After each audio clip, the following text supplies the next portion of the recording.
Stephen Hawking 喺佢嗰本30幾年前寫落嘅嗰本時間簡史嘅嗰本書啦，佢最有名嘅一個科普著作入邊寫過啊嘛。佢話如果你見到一個由反物質組成嘅你，就千祈唔好握手啊嘛，因為就會互相湮滅咗，同埋個湮滅就會大量產生伽馬射線光子。基本上咧，如果係一個陳志宏同一個反陳志宏握手咧，就係一個核爆嚟嘅，放出巨大能量嘅。啲比較質量大嘅嗰啲咁嘅反物質要點產生呢？咁呢個就有賴我哋宇宙嘅高能量射線啦。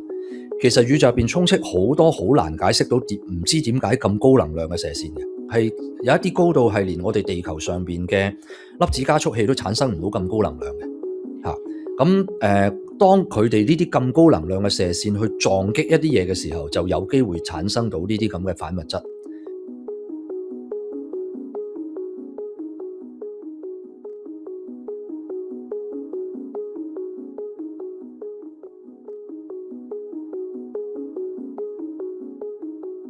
未來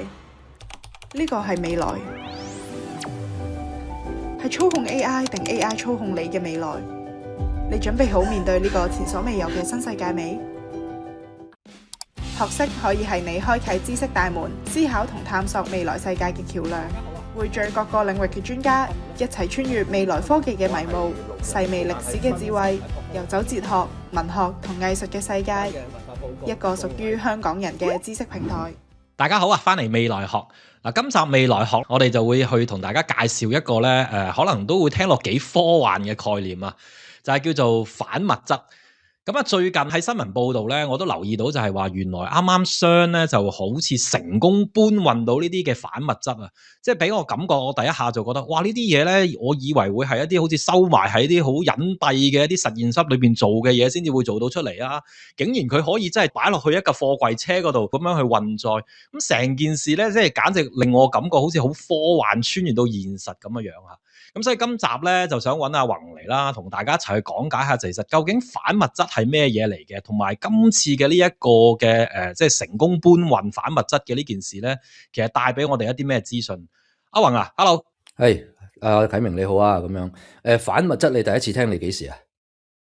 哇，其實係講真，我成日有陣時都覺得呢個 term 咧係好科幻嘅，我即係有陣時又會搞亂咗，譬如話反物質啦，有陣時又會有暗物質啦，所以其實呢啲概念你問我幾時第一次聽，我都真係答唔到你啊。總之我就好似有聽過呢個概念啦。係啦，咁啊，其實就賣個關子先吓，其實好你一個覺得咁科幻、咁未來嘅一樣物質咧，其實發現咗就嚟有100年嘅啦。咁啊，而家2026年，咁但係你話咧？嗰個理論上邊預測有呢種叫反物質嘅嘢存在，就係1928年。所以咧，你話如果等多2年咧，我哋可以慶祝人類首先預測到有反物質。咁然後咧，去到1932年就正式喺實驗嗰度就揾到佢出嚟。所以其實咧，由嗰個預測到發現係爭4年時間。咁而且呢件咁嘅事下，呢個反物質嘅發現咧，已經講緊係就嚟有100年歷史啦。所以就好似原來好古老，但係咧你要可以叫做控制到佢嚇，你要發現到佢即係已經唔難噶啦。咁但係你要製造到佢，同埋可以輕易地去玩到佢咧，即係可以將佢搬嚟搬去當件貨咁搬嚟搬去咧，原來係到今時今日先至有嘅。咁而且咧喺即係講得未來學就係話咧，其實呢一種咁嘅反物質咧，我哋最後可以引申到一啲好鬼未來嘅火箭推進概念，唔知做唔做到，但係咧大家聽落去咧，個故事有少少似就係，好似你睇緊以前嗰啲科幻卡通片入邊嗰啲機械人要用嗰啲能源，會唔會就係呢種嘢咧？咁我覺得就幾似。即係就咁聽個名咧，我即刻聯想到係以前嗰啲嘅即係科幻卡通咁樣樣嚇，即係啲好人就用正物質，壞人就用反物質咁，嗰啲反物質嘅能量咁啊，深刻可以推動啲反派咁樣樣啦。咁呢個就喺我哋一般即係一般，尤其是細個嘅時候理解嘅一啲概念啦。咁但係原來即係反物質係一個咁耐歷史，接近100年已經人類即係由預測到去真係揾到，甚至乎真係整到嘅一樣嘢嚟嘅。咁所以可能我哋真係要由淺入深，究竟理解下其實究竟反物質係咩嚟嘅咧？咁嗱，咁最簡單一個概念啦，我哋要知道正常物質有啲乜嘢去構成先。咁可能大家最早聽過，物質由原子組成。啲原子咧就有好多種唔同嘅元素，好似化學嘅元素周期表上邊有好多種咁樣樣。咁啊，最基本嘅嗰隻元素，啟明你記唔記得係咩？hydrogen 咯，即係氫啦，係嘛？係啦，氫啦。咁啊，今時今日就即係一講氫，你好容易諗到同爆炸燃料啊，甚至乎潔淨能源嘅一啲咁嘅概念啦。氫就最簡單，喺中心只有一個質子，帶一個正電嘅質子，外圍就圍繞住帶一個負電嘅電子。咁啊，其實電子亦都係發現咗百幾年噶啦。由即係 J.J. Thomson 嗰啲係咪？即係一個陰極射線，其實就係電子束嚟嘅。咁另外咧，中間原來有粒質子，咁亦都喺20世紀初就已經確認咗呢啲原子嘅結構，係咪？咁但係咧就好有趣嘅一件事咧，呢度就都要講下古仔啊。1928年，我哋就話有人去發現咗呢一個嘅預報咗呢個嘅反物質，係咩意思咧？咁原來呢個預報咧唔係純粹就咁講嘅，係由你一個理論上邊嘅運算嗰度去預知出嚟嘅。嗱，咁當時有位咧，其實物理學界入邊就好即係認為佢鼎鼎大名、好有名嘅一位英國籍嘅物理學家叫 Paul Dirac 狄拉克。咁佢咧喺嗰個物理學界有條好出名嘅狄拉克方程嘅，咁就係結合咗呢個狹義相對論同埋量子力學嘅一條方程，專門咧就幫我了解一啲原子上邊嘅一啲量子嘅狀態，有時牽涉到高能量高速嘅時候咧，你就需要結合到狹義相對論同埋量子力學嚟解釋呢一個嘅原子嘅行為嘅。嗱，咁喺佢嘅運算入邊，其中咧有一個嘅運算，嗱，具體上我自己咧即係都計過，自己就唔記得噶啦。咁喺佢運算入邊咧，好多時咧我唔知道有冇啲朋友中意去以前細個中意數學嘅時候咧 solve 咗條 equation 出嚟。有兩個 root 嘅，咁但係有啲時候你要 reject 咗一個嘅，即係唔知啟明你記唔記得有冇啲咁嘅印象？嗰啲計嗰啲 quadratic equation 叫一元二次方程嘅時候咧，有時你可能有個解你就要嘅，有個解你就唔要噶嘛，係咪？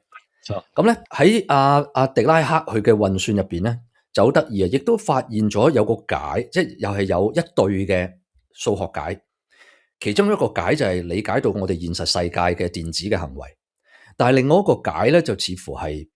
哇咁得意嘅，佢好似講緊一個帶正電嘅電子嘅行為嚟嘅。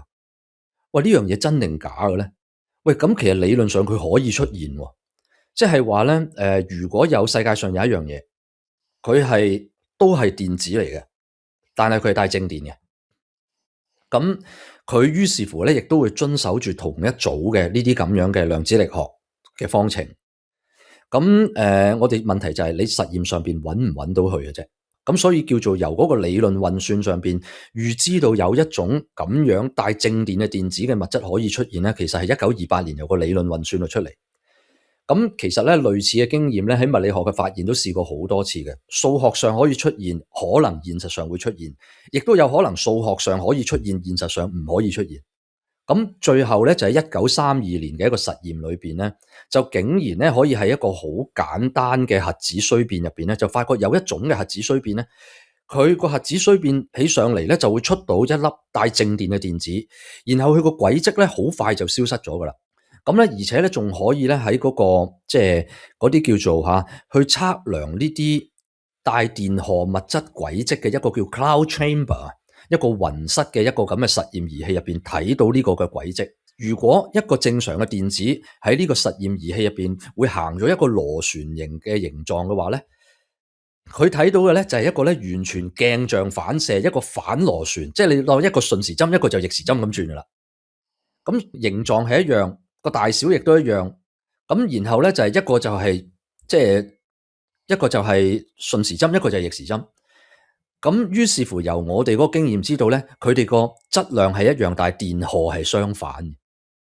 咁而且個質量應該就同電子係一樣。咁由此我哋證實到喺1932年嘅時候咧，就原來有正電子呢樣嘢發現咗，就印證咗咧狄拉克喺1928年嘅嗰個理論嘅推算。原來呢樣嘢現實上真係存在，係一樣咧帶正電嘅電子，但係咧佢嗰個持續嘅壽命好短嘅啫。當佢一遇到正常嘅電子，正物質反物質一掂到咧就會湮滅咗嘅。嗱，件事就變得好神奇啦。好似咧而家咧即係有個正常嘅電子，好容易手到拿來就做到出嚟。但係有個好辛苦先做到嘅反物質咧，當佢一遇到正常嗰個電子咧，一個帶正電嘅電子係反物質，一個帶負電嘅電子係正常物質，兩個相遇就會互相湮滅咗，大家唔見咗嘅。其實大家就會變成兩粒光子，咁就消失咗。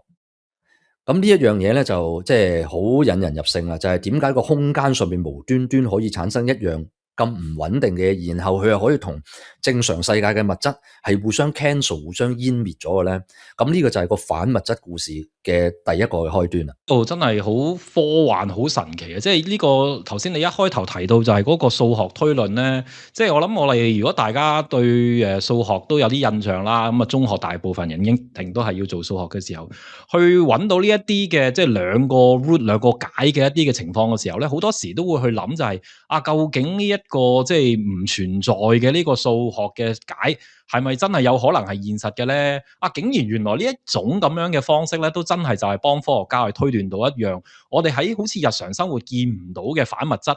就真係透過咁樣嘅方式去猜想，然後又真係印證到呢個反物質嘅存在咁啊！咁真係好神奇、好神秘，聽落，但係就好現實，竟然就真係出現咗。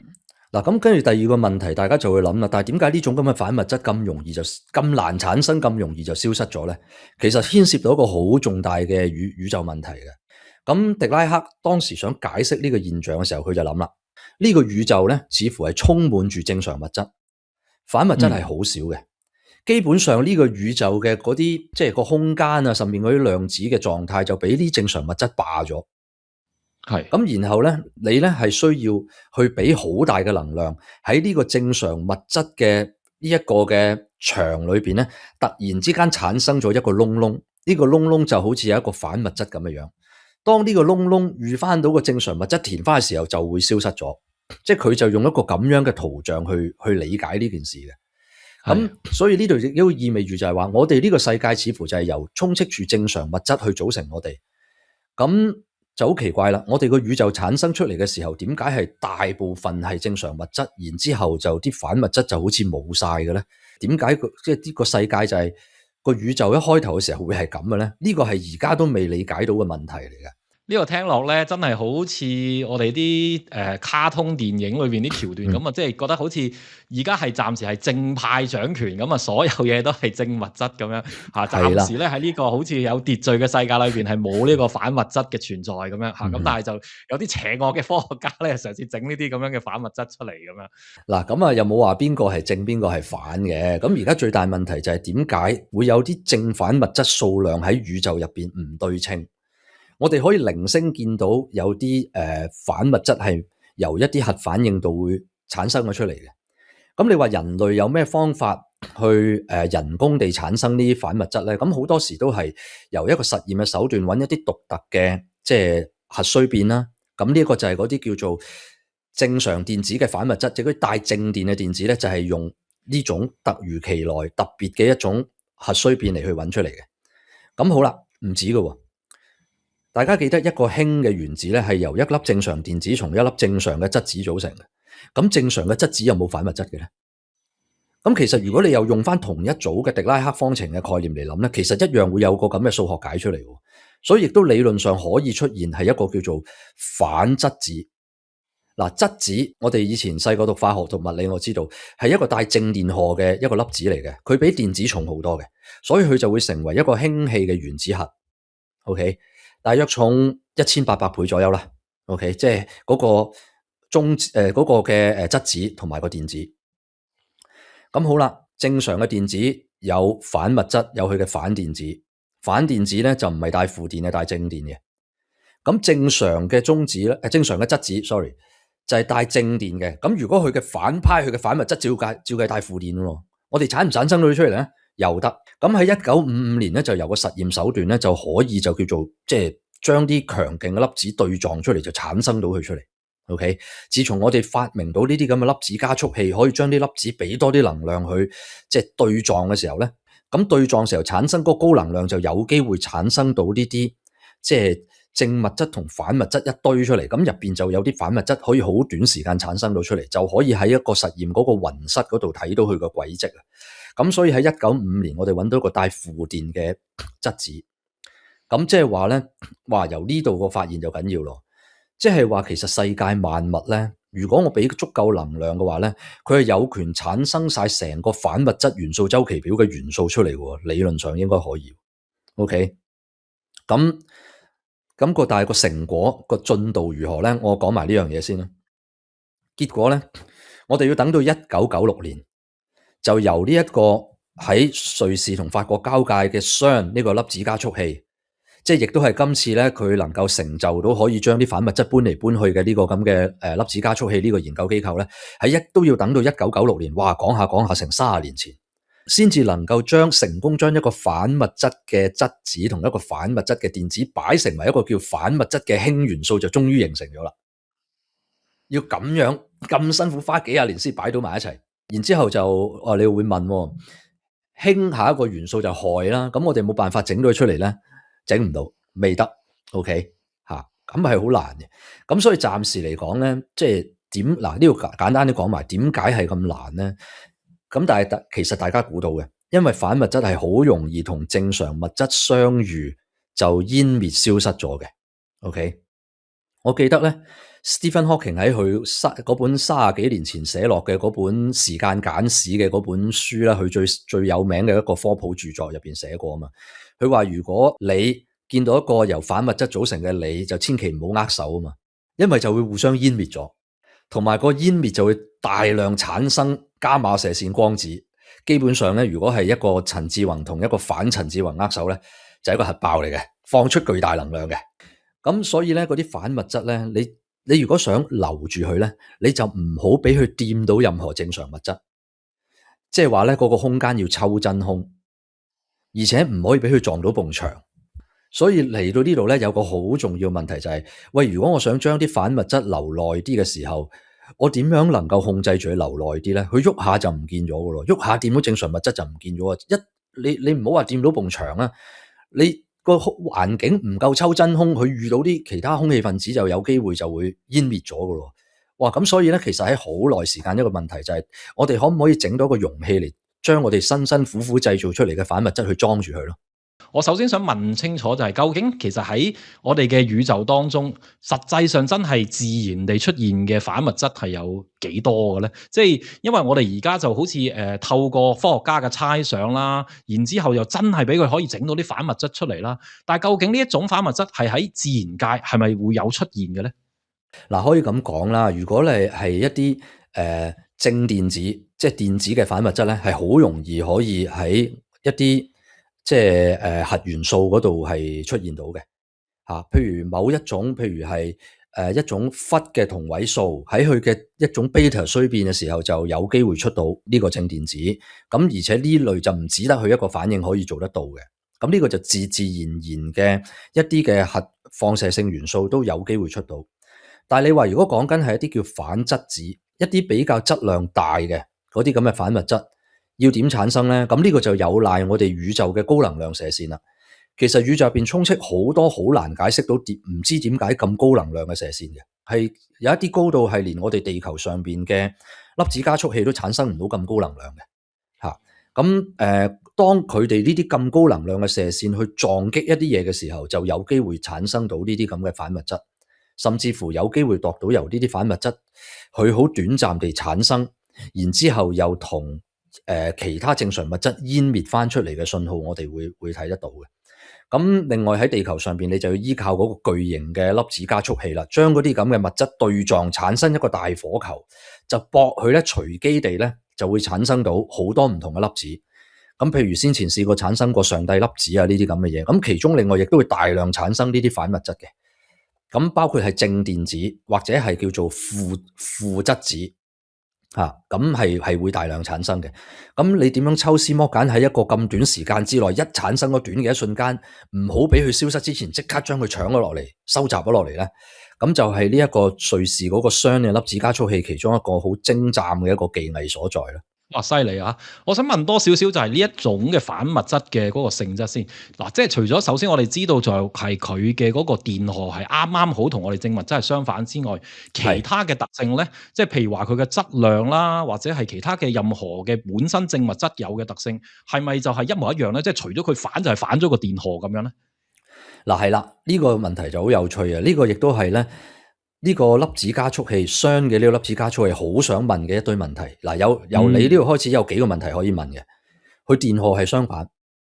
佢咧個萬有引力係咪同我哋正常一樣嘅咧？如果一個反質子同反質子之間，佢係咪都係萬有引力定係萬有斥力嘅咧？會唔會有種反重力存在咧？乜都反晒嘅咧？又唔係嘅。而家就發覺咧，反物質同正物質個質量一樣，大家都係萬有引力嚟嘅啫。然後咧，呢個都係1-2年前嘅實驗嘅啫。你將一個反物質嘅氫元素放手，等佢好似一個自由落體跌落嚟嘅時候咧，你發覺就同正常物質一樣嘅啫。即係其實亦都驗證咗佢係萬有引力嚟嘅，佢哋之間嗰個同正常物質嘅相互作用係萬有引力嚟嘅。其實我哋好希望係發現係相反嘅。如果你發覺咧，原來反物質出嚟表現嘅係萬有斥力咧，我哋就真係有機會做到反重力裝置啊嘛，係咪？咁而家就唔得。咁然之後再問就係話，佢有冇一啲嘅特性係同正常物質係有少少唔同？嗱，而家似乎就轉咗個電荷啫，但係其實其他嘅特性似乎係一樣。我哋就反而希望揾到啲唔一樣嘅嘢，因為咧你揾到啲唔一樣唔對稱嘅嘢咧，反而我哋就可以作古仔去理解翻究竟點解呢個宇宙形成嘅時候就會偏心咗去一邊。如果你大家完全一樣，只不過係一個正一個負嘅話咧，咁我哋反而冇辦法理解點解個宇宙生成嘅時候要係一邊偏心啲多啲，一邊少啲，就大細邊。而家就呢個仲係一個未解之謎嚟嘅。我又想再追問翻我頭先一開頭都有提過嘅問題，就係上一次咧，我哋未來學都有傾過，就係揾阿文豪嚟同大家解釋下就係暗物質啦。其實我哋就知道啊，原來呢個宇宙係充斥住大量嘅暗物質，而且仲有更加多嘅暗能量。我諗有好多人都會好奇就係，如果我哋話我哋揾唔到反物質，咁但係我哋又話其實我哋假設咗有啲我哋完全不知名嘅一啲嘅暗物質、暗能量存在。其實好容易就會聯想到，會唔會其實呢啲暗能量、暗物質可能就係啲反物質嚟嘅咧？諗可以咁諗啦，但係你又要由嗰個反物質嘅特性去理解先。咁大家知反物質好難留住嘅，佢就算喺宇宙空間產生都係好短暫，佢只要遇到其他嘢，好快就會即係消失咗、湮滅咗。除非你咁啱得咁巧產生咗之後，佢一直向一個完全真空嘅一個方向去行進。通常你產生嘅地方入邊都好多即係激烈嘅物質，即係好密集嘅物質喺周圍噶啦。佢好容易產生咗就遭遇到其他嘢又湮滅咗噶啦。咁所以咧，你如果想用呢一個反物質嚟解釋暗物質，最難嘅地方就係點解佢可以即係長期咁穩定，有咁多喺度。反物質係好難維持咁大嘅穩定嘅，同埋咧，反物質係可以同正常物質有一個好活躍嘅反應，一相遇咧就會產生一對嘅伽馬射線光子。所以如果你真係見到好多反物質喺度嘅時候，你同時間一定會見到好多一啲由反物質、正常物質互相湮滅出嚟嘅伽馬射線光子信號嘅。咁所以咧，我哋見到呢啲信號又唔係我哋想象中咁多所以想用呢一個反物質嚟解釋暗物質就變咗好難。暗物質咧就記住一樣嘢，佢係一種係佢可能係一啲我哋未發現過嘅粒子，但係佢本身有質量。但係佢唔輕易同人有任何咁多餘嘅相互作用嘅。但係反物質呢樣嘢就調翻轉嘅，係好中意同正常物質有相互作用嘅。咁個特性就有啲唔同啦。所以喺呢度，所以我就比較傾向唔相信就係話，原來可以用反物質嚟解釋呢啲暗物質咯。咁可能可以翻嚟就係頭先我哋講到就係話呢一個CERN嘅實驗室佢哋裏邊咧開始可以嘗試去製造到啲容器，甚至乎就嚟到今日我哋嘅新聞報導就係話可以開始去運載佢哋啦。咁其實頭先一講到就係話正物質一遇到反物質佢就會即刻去湮滅，而且發出大量能量喎。其實我哋有乜可能可以裝住佢？究竟係點樣可以甚至乎運載佢嘅咧？係啦，即係一路慢慢講啊。你可以其實想像一下咧，就係即係點解我會認為佢係一種叫好未來嘅能源咧？咁原來咧，一啲反物質同一個嘅正常物質一相遇嘅時候咧，原本兩個都係有質量嘅嘢嚟嘅，但係一相遇咗之後就會消失咗，完全變成光子嘅能量。咁即係話咧，中間原本由有質量嘅嘢變成完全100% 變成冇質量嘅嘢。個能量轉化係根據邊條公式咧？就係愛因斯坦由狹義相對論推導出嚟嗰條 E 等於 mc 二次方呢條式。咁我諗啟明你都聽過嘅呢條式。係咁有用嘅。你睇下呢條式本身，E 等於 mc 二次 ，c 呢個字係光速，係一個好大嘅數字嚟嘅，仲要二次方。所以咧，你每一個單位質量能夠轉化出嚟嘅能量係好大好大嘅。咁所以有人去即係好用一個好簡單嘅數學嚟去計下就係咧，嗱，啱啱我哋知道美國有個叫 Artemis 2嘅任務就載人環繞月亮一轉咁樣啦。要用到成好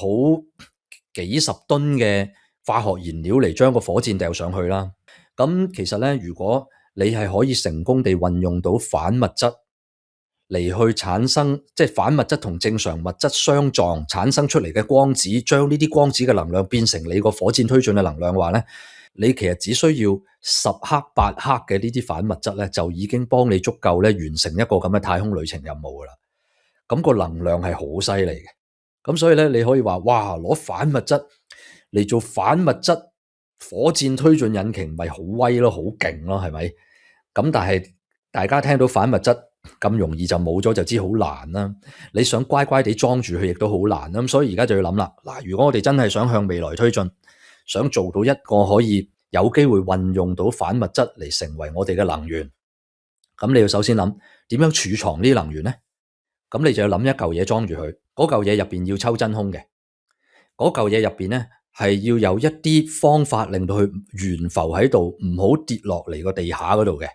亦都唔好自己周圍彈嚟彈去，彈到埲牆，撞到埲牆就冇咗噶啦。所以咧，我哋就要運用到呢個反物質本身，亦都有帶電荷嘅特性。佢如果係電子嘅話，就會帶正電；如果佢係質子嘅話，佢係會帶負電，即係反物質嘅質子。咁佢如果帶負電咧，我哋就即係其實總之佢如果帶電荷嘅話咧，我哋就可以運用到電磁學嘅方法，用電場同磁場嚟將佢鎖住咗喺一個懸浮咗一個中間嘅位置嗰度。咁你可以想象一個磁浮作用咁樣咧，類似啦。咁如果嗰個電荷係想向呢邊行嘅時候，你即刻有個磁場係將佢頂翻轉頭，令佢轉彎行去第二度。咁佢喺個空間嗰個入邊嗰個陷阱裏邊咧，就不停地係兜圈咁樣彈嚟彈去。咁就有個電場就係適當地調校佢嗰啲正電負電嚟，俾個排斥力嚟等佢控住喺中間。然之後有個磁場鎖住佢，等佢一路兜圈，等佢唔好咧又中意就撞咗去是但一邊。而最好仲有一個超級冷凍嘅雪櫃，就將佢冷凍到去接近絕對零度，令到佢行得好慢。OK， 咁於是乎我哋辛辛苦苦研發呢個儀器，又要抽真空喎入邊，咁就一路咧就有能力將呢一個可以叫做鎖住裝住呢個反物質嘅時間慢慢延長。咁呢項技術亦都率先係由呢個雙嘅粒子加速器開發出嚟先嘅。咁佢哋就首先由可能開頭由千分一秒陰功可以留住千分一秒，到百分一秒，到十分一秒。原本嗱好大進步噶啦，唔好聽到一秒唔夠啊！因為最初嘅時候咧，佢可能存在係百萬分之一秒嘅啫，其實即係將佢能夠提升個壽命、延長壽命100萬倍啊！而家係講緊 ，OK， 即係因咁嘅級數。到而家今時今日咧，犀利啦，以分鐘計，即係基本上半個鐘 OK， 係啦。咁然之後，咁今次嚟講咧，點樣威法咧？鎖住半個鐘就係本身仲話係鎖住喺佢嗰個咁嘅粒子加速器入邊嘅啫。但我可唔可以將佢針落去一個儀器裏邊，令到佢可以由一個箱嗰度好似運貨咁周圍運咧？喂，嗰個箱仲會沿途顛簸會震嘅。OK， 然之後你就要將佢穩定地鎖住喺嗰度，佢仲要喺嗰個箱嗰個粒子加速器嗰個園區裏邊咧，行咗10公里咁遠。成個過程咧，架車行咗成20幾30分鐘，最後係冇事。咁所以呢個新聞點解咁大咧？就係即係由你對反物質嘅認識，知道反物質如何難控制，如何難保存。而家仲要諗到一個方法，唔係淨係延長佢壽命咁簡單，主要係形成咗一個好輕巧嘅儀器，將佢由 A 點運到 B 點，即係令到其實反映到一樣嘢，就係話我哋人類去控制呢個反物質嘅能力咧，大大提升咗啦，唔係喺一個靜止嘅位置度留住佢啦，已經可以將佢做一個好輕微嘅搬運啦。咁而且今次呢一個咁嘅實驗裏邊咧，入邊係將92粒反質子就鎖住咗喺個裝置裏邊，92粒喎，唔係1粒半粒喎，要產生1粒其實都好難嘅。OK， 你而家係90幾粒，然之後1粒都唔少，繼續留住咗喺裏邊。咁所以我會話咧，人類呢個文明啊，即係佢對於嗰種能夠掌握呢個反物質嘅能力咧，就比以前實在係提升咗好多好多。